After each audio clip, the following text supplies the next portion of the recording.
ہمارے پاکستان سے کہ ایک مسجد کا امام کئی سالوں سے نماز پڑھا رہا تھا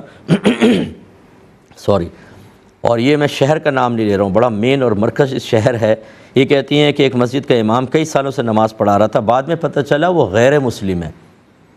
اب جن لوگوں نے اس کے پیچھے نماز پڑھی اس کا کیا حکم شرع ہوگا؟